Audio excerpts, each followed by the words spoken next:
नमस्कार विद्यार्थी मित्रांनो, इयत्ता 6वी विषय मराठी व्याकरण. मराठी व्याकरणामध्ये आज आपण विरामचिन्हे शिकणार आहोत.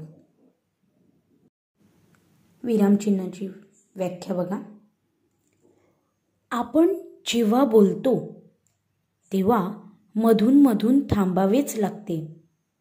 या थांबण्याला विराम असे म्हणतात. ज्यावेळी आपण लेखन करतो तेव्हा हा विराम निरनिराळ्या चिन्हांनी दाखवावा लागतो. त्यांनाच विरामचिन्हे असे म्हणतात. विरामचिन्हाचे एकूण 9 प्रकार आहेत. त्यापैकी इयत्ता 6वी मध्ये आपण 5 प्रकार अभ्यासणार आहोत. 1. पूर्णविराम, 2. स्वल्पविराम, 3. प्रश्नचिन्ह, 4. उद्गार चिन्ह, 5. अवतरण चिन्ह. 1. पूर्णविराम म्हणजेच फुल स्टॉप. व्याख्या बघा. वाक्य पूर्ण झाले हे दाखविण्यासाठी पूर्णविराम हे चिन्ह वापरले जाते. हे चिन्ह वाक्याच्या शेवटी देतात. पूर्णविराम म्हणजे वाक्य पूर्ण झाले हे जेव्हा आपल्याला समजते तेव्हा त्या वाक्याच्या शेवटी पूर्णविराम म्हणजेच फुल स्टॉप देतात. उदाहरणार्थ बघा. 1.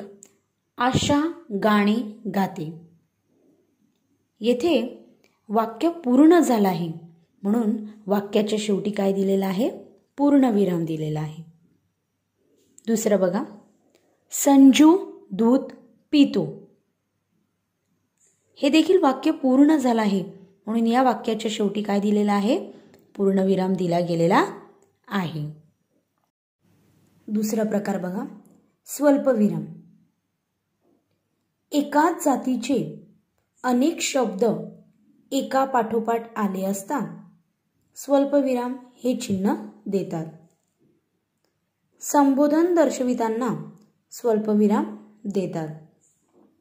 उदाहरणार्थ, माझ्याकडे पुस्तक, वही, पेन व पेन्सिल हे सर्व साहित्य आहे. तर या वाक्यामध्ये एकाच जातीचे शब्द एका पाठोपाठ आले आहेत म्हणून त्या शब्दांच्या पुढे स्वल्पविराम दिला गेलेला आहे. दुसरं एक्झाम्पल बघा. रीमा इकडे ये. येथे रीमाला हाक मारली आहे. हाक मारताना नावाच्या पुढे स्वल्पविराम हे चिन्ह वापरतात.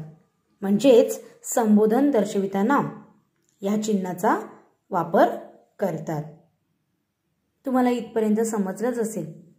पुढचे 3 प्रकार आपण नंतरच्या तासाला पाहणार आहोत. धन्यवाद.